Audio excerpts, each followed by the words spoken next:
అనుబంధ సంపర్కము. అనుబంధ సంపర్కము అంటే ఏంటి? అనుబంధ సంపర్కం వలన పుప్పొడి సరఫరా పెరిగి బాగా విత్తనం ఏర్పడి అధిక దిగుబడులు పొందవచ్చు అనమాట. అట్లా పొందేదాన్ని అనుబంధ సంపర్కము అంటారు. పుప్పొడి సరఫరా పెరగటము, విత్తన దిగుబడి అనేది ఎక్కువగా రావటాన్ని అనుబంధ సంపర్కము అంటారు. సో అలా చేసే పద్ధతిని పుప్పొడి బాగా పెరగటానికి, విత్తన దిగుబడి ఎక్కువగా రావటం కోసం చేసేటువంటి పద్ధతినే అనుబంధ సంపర్కము అని అంటారు.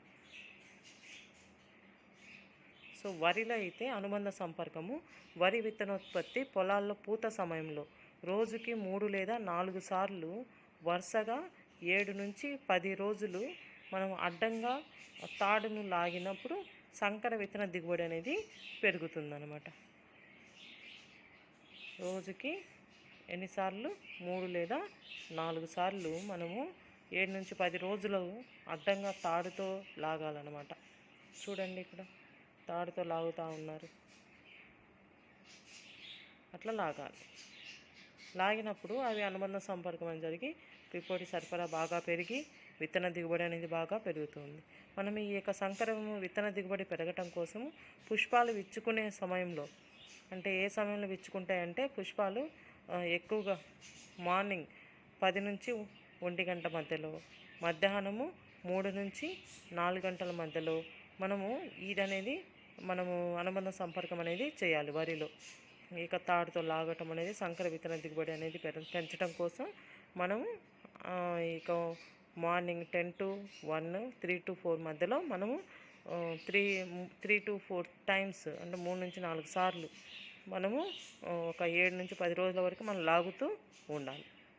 అప్పుడు అనుబంధ సంపర్కం అనేది వరిలో అనుబంధ సంపర్కం అనేది జరిగి బాగా పుప్పొడి అనేది సరఫరా బాగా పెరిగి విత్తనం అనేది ఏర్పడి ఎక్కువ దిగుబడి అనేది వస్తుంది.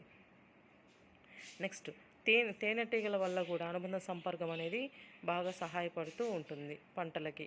తేనెటీగల వల్ల కూడా అనుబంధ సంపర్కానికి బాగా దోహదపడుతూ ఉంటుంది అనమాట.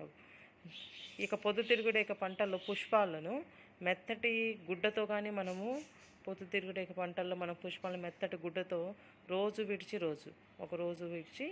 రోజు మనము 2 వారాల పాటు మెత్తగా అద్దుతూ ఉండాలి. మెత్తటి గుడ్డ తీసుకొని ఆ పుష్పాలను, సన్ఫ్లవర్ పుష్పాలను మనము అద్దాలి, అంటే మృదువుగా రుద్దాలన్నమాట, రబ్బింగ్ చేయాలి. అలా చేసినప్పుడు మనకు విత్తన దిగుబడి అనేది బాగా పెరుగుతూ ఉంటుందన్నమాట. అలాగే అదే సమయంలో మనము ఇక ఇది నీరా చెట్టు.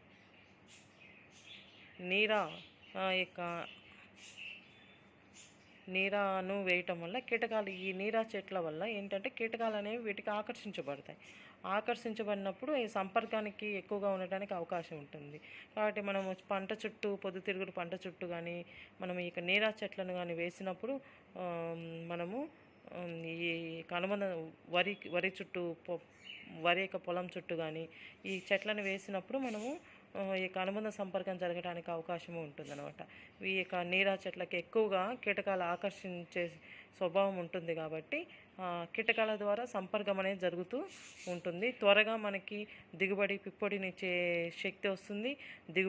విత్తన దిగుబడి అనేది ఎక్కువగా రావడానికి కూడా అవకాశం అనేది ఉంటుంది. సో పుప్పొడిని సమీకరించి, అంటే పుప్పొడిని వల్ల మనము ఈ యొక్క పుప్పొడిని మనము చేత్తో కూడా తీసుకొని వేరే యొక్క మొక్క పైన, లేదంటే ఫీమేల్ యొక్క మొక్క పైన మనము సంపర్కం అనేది చేయొచ్చు అనమాట. ఇలా చేయటం కూడా ఒక అనుబంధ సంపర్కం అనమాట. సో ఈ అనుబంధ సంపర్కము అంటే ఏంటి అంటే, అనుబంధ సంపర్కం వల్ల పుప్పొడి సరఫరా పెరిగి బాగా విత్తనం ఏర్పడి అధిక విత్తన దిగుబడులు పొందటానికి మనము చేసే పద్ధతినే అనుబంధ సంపర్కము అంటారు. వరిలో అయితేమో తాడుతోటో లేదా కర్రలతోటో మనం 3 to 4 టైమ్స్ మనము 7 to 10 డేస్ మనం లాగుతూ ఉండాలి. అలా చేస్తే అదొక రకమైన అనుబంధ సంపర్కం. తేనెటీగల ద్వారా కూడా అనుబంధ సంపర్కం అనేది జరుగుతూ ఉంటుంది. నెక్స్ట్ పొద్దుతిరుగుని మెత్తటి గుడ్డ తీసుకొని మెత్తగా మృదుగా రుద్దటం వల్ల కూడా అనుబంధ సంపర్కం అనేది జరుగుతుంది. నీరా మొక్కలను లేదా నీరా చెట్లను మనం పొలం చుట్టూ వేసినప్పుడు కూడా దానివల్ల కూడా అనుబంధ సంపర్కం అనేది కీటకాలు ఆకర్షించబడి సంపర్కం అనేది ఎక్కువగా జరుగుతూ ఉంటుంది. పుప్పొడిని సమీకరించి మనకు అవసరమైన పిప్పని సమీకరించి ఆ యొక్క చేత్తో సంపర్కం చేయటం వల్ల కూడా అనుబంధ సంపర్కం అనేది జరుగుతూ ఉంటుంది. హ్యాండ్ పాలినేషన్ అంటారు. సో ఇవన్నీ అనుబంధ సంపర్కము.